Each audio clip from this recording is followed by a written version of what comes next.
you really have to do this. And but she, in a negative way, she could have said it when it's got an exclamation mark to it. And now she's running around going, okay, no, don't come my husband. I have a different question on that. I understand the interpretation of this, but I have a different question on that. How did she know this was about circumcision? It was obviously lingering.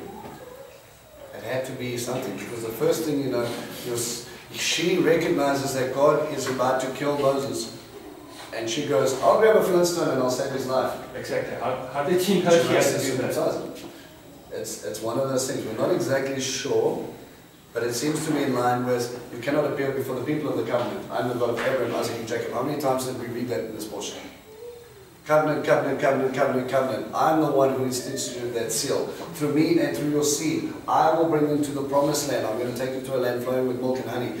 If you want to be part of that, you need to be part of that. How many times have we done something or not done something and it's lingering in the back of your mind, you should have done that. So it could be the Holy Spirit, you know, has been pushing this on and on the whole time, saying, you should have done this, you should have done this, you should have done this. And when she saw, listen, now I'm going to lose my husband, I better do what I'm supposed to do, what I was supposed to do.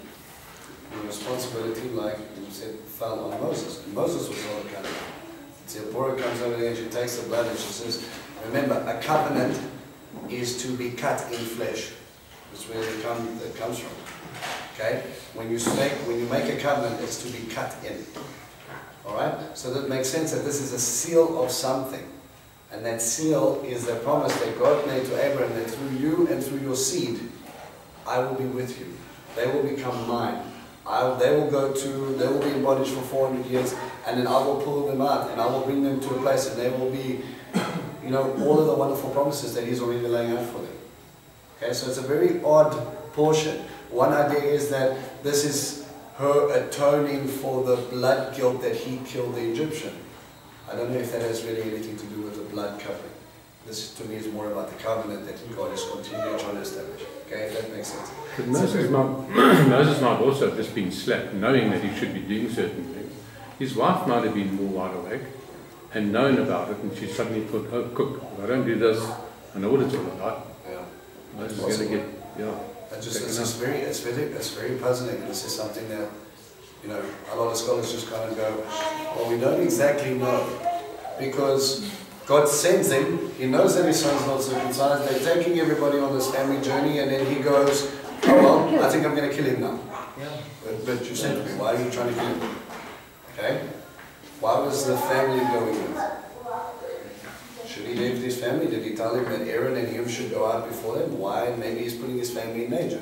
Maybe they had no right, because now he's sort of seen again as an outcast. We're not exactly sure. But all I know is that the sign, the circumcision of what resolves this push and pull between God, Moses, and Zipporah and his family is a symbol that they believe. I agree, there's something bigger. It would not be there if it wasn't important. There's something that he wants to emphasize on this entire thing. Before he goes there, there's something that is required. And then there's also another thought, that she takes the foreskin after it's been stripped and she touches it to his feet and he gets granted life. Another thought that it's like the Passover lamb, the blood covering through a sign, the destroyer passes on.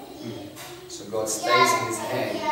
He uses the same phrase at the end of it, and God stayed his hand as in the destroyer's hand was put back, that he couldn't reach out and attack the Hebrews that were in, that had the sun, that had the covering on the doorpost.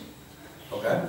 Sorry, after one more thought, he was born circumcised, and he never, his parents never took that choice and never really made a covenant. So that, and when he didn't have his son circumcised, he didn't enforce that covenant. It's almost like it's a relaxed, of whatever kind of motion, and because she enforced it, it kind of brought him to the realization how important it is. Because when you are born seeing, you don't really appreciate your son unless you meet someone who's not.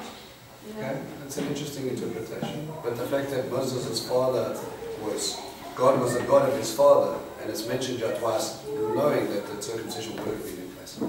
Yeah, I just don't think he realized the importance until she did that. There is an Egyptian man, and then there's a Midianite man, and there's a wannabe Hebrew Good boy, he's very good. He's got a big identity crisis. Okay? Brought him back to earth with a bump. Yeah, it's like, this is how serious God takes his covenant. If you think you're going to lead my people, if you think you're going to be able to establish this, you need to understand that's how serious he takes it. Remember, he said, those who do not have it will be cut off from my people. You do not belong in my camp. Okay? That's a pretty big establishment. Remember, the sign of circumcision meant you belong to God. That's what it means. Just like a wedding ring means I belong to my wife. How do I know in what level and what point that God says, you want to link to my promises, you want to link to who I am, you want me to be the God of your children? Give them the sign so that they may have that promise. That was the biggest thing for me, why I had to take Jaden on the 8th day and confuse Mohel, which is a rabbi who only he does circumcisions. It's like, hi, you don't know me, I'm a Torah observant Christian. He was like, what does that mean exactly? You know?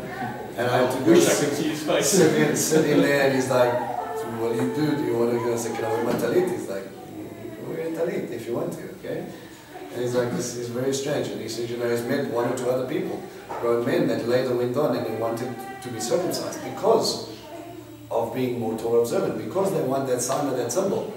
And to him, he really didn't understand. But you have to make the decision, and I know it wasn't nice for my wife. She wanted to hide in a corner and cry a lot because the baby was naked and crying and was not very happy while I was celebrating. She was worrying about Jane. The sad thing is as well, because of his disobedience and not doing that, the son would have suffered more because he was obviously a lot older. And can you imagine his confusion, and then they still got to go away to Egypt in that painful state, you know? It shows you how your disobedience affects the immediate people as well. Imagine if he's riding a donkey. We said that's what's nice is because he waited for him to get to a lodging place. He's like, it's the perfect time, sheep snaps. No, we're still thinking about it, we'll do it tomorrow. Vince, I also got the idea that maybe it wasn't God who was wanting to kill him, but some ruler, some lord or important man who had heard what Moses was actually doing. And he was saying, but you're not even Hebrew, you don't even observe who we are and what we are. How can you be doing this? You can use blaspheme, or you start it says here in verse 24, and he was on the way at the lodging place, and Hashem, Yudevavah, met him. Yudevavah met him and sought to kill him. The play where things might get a little bit interesting is that when you're talking about him, it's always talking about, they could interplay between maybe the son and Moses. So maybe we sought to kill the son, cut him off from the people, but he takes this with it. To me, it's pretty clear cut where he talks about, you know, a bridegroom of blood for circumcision. Her bridegroom was Moses. Okay? But it was definitely God, and that's what makes him more puzzling, because he sent him now he's holding accountable if he wants to kill him. That must be something serious. Right. And after that, Moses and Aaron came to Pharaoh, and Hashem, God of Israel, said this, let my people go so they will celebrate a festival to me in the wilderness. And Pharaoh said, who is Hashem that I should listen to his voice and let Israel go? The sin is twofold. He goes, well, I don't know him, is he more powerful than my gods? Do you think I should listen to some guy that I've never heard about? Whatever, I am a god. And the thing is that he doesn't know it all. I think his arrogance here leads more to the first point. Who are you that I should listen to you? Okay? This is something also. Can you imagine that statement? God standing in the midst and he goes, who is God? Yes, I remember when I created you, when I created that kingdom, when I created everything you were. I remember when I sent Joseph to your grandpa. You know, this whole process of what's going on. You don't know me? How quick people have walked away from the idea of who the real creator is. And this is where God's agenda starts to really take shape. Pharaoh doesn't know him. The world doesn't know who he is. The Hebrews themselves barely know who he is. God's heart is here to start to rectify this response. As a nation, he's going to use them. He's going to teach Pharaoh, he's going to teach the Israelites, and he's going to teach the world. This is about gathering attention, and he uses one of the most powerful men, or the America of the time, to get the attention of the world. If Pharaoh has to bow down, if their gods have to bow down, reverberations rattle throughout the world. This must be something big. This God of the Hebrews, a slave God, is now shaking the world to get the attention. And they said, the God of the Hebrews has communicated with us. Let us go on a trip of 3 days into the wilderness, so that we may sacrifice to Hashem our God, or else he'll strike us with an epidemic or with a sword. This, or else he will strike us, as an ambiguous, double meaning in Hebrew. Okay? That could literally mean to strike us, as in that collective of Pharaoh as well. So he's already stating initially, let us go, there's going to be an epidemic. Okay? So, warning, let us go, or else there's going to be problems. And the king of Egypt said to them, why, Moses and Aaron, do you turn the people loose from its work?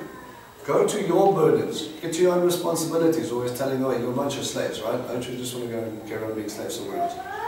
And Pharaoh said, here, the people of the land are now many, and you've made them cease from their burdens. You've made them rest. You've made them Shabbat. Shabbat, yeah. The word there is Shabbat.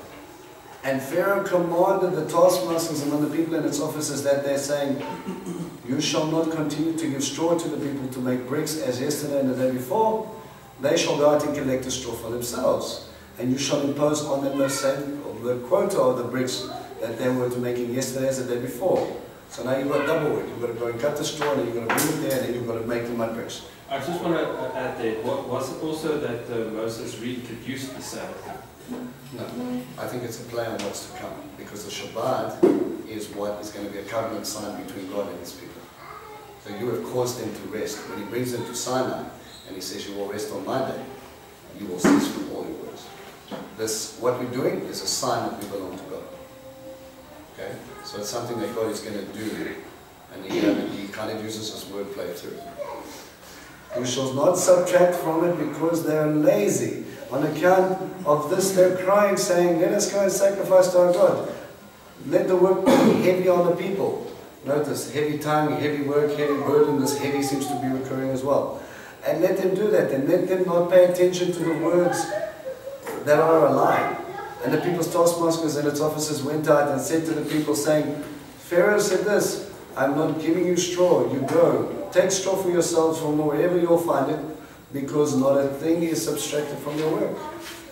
And the people scattered through all the land of Egypt to collect stubble for straw. And the taskmasters were prodding, saying, finish your work. And the day thing in that very day, that when there was the straw, and the officers of the children of Israel, whom Pharaoh's taskmasters had set over them, were beaten, saying, why haven't you finished the requirement that made brick like the day before yesterday? Also yesterday is also today. Okay? In Egypt, we have found Hebrew inscriptions or Hebrew taskmasters that had to answer to the slaves, or to the foreman of the slaves. So they would put pressure on their people. It shows you that they were actually living very, very comfortably in Goshen. They were separate, but they were used as this force to build their cities. But it was a comfortable life, even though they didn't have their freedom. Some of them, we have this image over here that they're just being beaten and they're staying tense, and it's very hard and very horrific. They were very comfortable. God literally had to allow this to happen for them to want to get out. Otherwise, it would have been too late. When you're staying in the States, everything's like a buddy of mine moved to New Zealand, and he says it is the hardest place to minister. He says everything is so good over there. You know, there's no serious crime. They said, Nick told me that in 1 year they had 52 murders. In South Africa, 52 murders are reported every day. He says over there it's so lacquer. He says most of them are atheists. Because life's so good, you don't need to believe in God. There's no bad things. It's all love, and life is lacquer and all the rest of it. And yet, the biggest believers come out of the harshest oppressions. Okay? So, God allows this to happen to try and push them out of, you will not be assimilated Egyptians. Which, funny enough, happens a lot later. Eh? You know that Alexander the Great, after he dies, he was, his kingdom was split up between his three major generals. Okay? Ptolemy had the Egyptian side. Ptolemy was actually a Greek. What happened to the Egyptians was that they became assimilated, and now the actual Egyptians today is more Greek than it is ancient Egypt. Okay? So it's actually what they tried to do by assimilating them, they were actually assimilated. So Egyptians, in this way sense, in this heritage, don't exist today. But Hebrews are still around. And the officers of the children of Israel came and cried to Pharaoh, "Why do you do such things to your servants? Straw isn't given to your servants." And they say to us, "Make bricks, and here your servants are beaten, and it's your people's sin." And he said, "You're lazy, lazy. On account of this you're saying, let's go and sacrifice to Hashem. And now I'm telling you, straw will not be given to you, and you shall give your quota of bricks." You shall give. So, saying, well, you've had time enough to organize a celebration, you've had enough time to cry and moan a lot, you've obviously got too much time on your hands. And the officers of the children of Israel saw themselves in a bad state, saying, "You shall not subtract from your bricks." And the day's thing is that very day. And they met Moses and Aaron standing opposite them, and they came out from Pharaoh, and they said to him, "May Hashem look on you and judge, that you have made our smell odious in Pharaoh's eyes." That's a very odd statement. How do you smell something in people's eyes?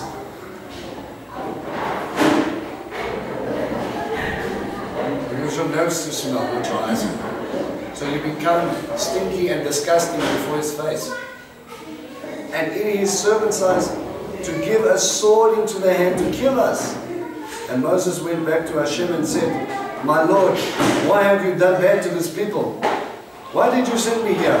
And since I came to Pharaoh to speak in your name, he has done bad to this people and haven't rescued your people."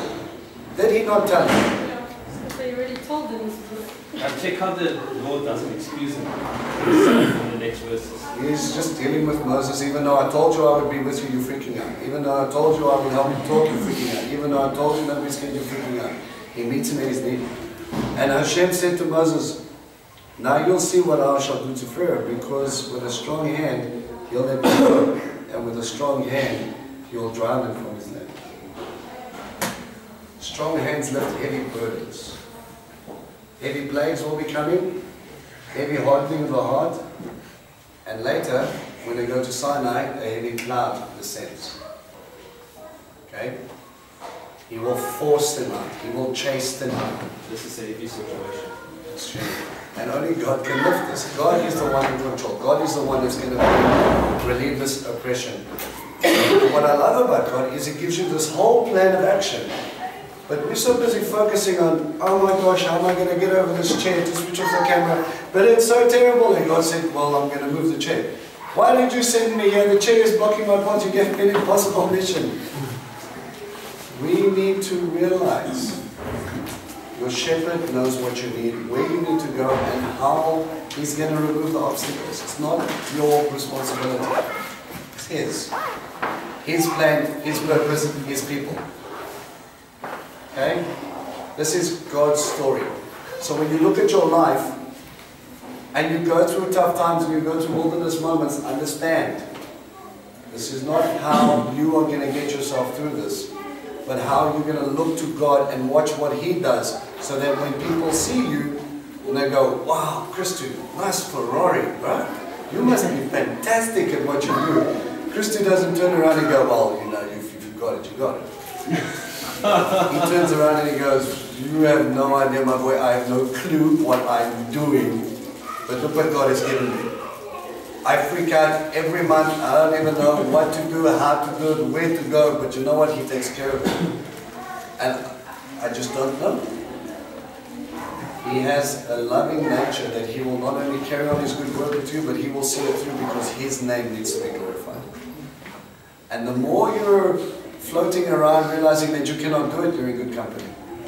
That's when you're in the right place. Because once you realize that, then He's ready to do it. It's not about you. It's how people are going to see me through it. Amen? Any thoughts, any questions?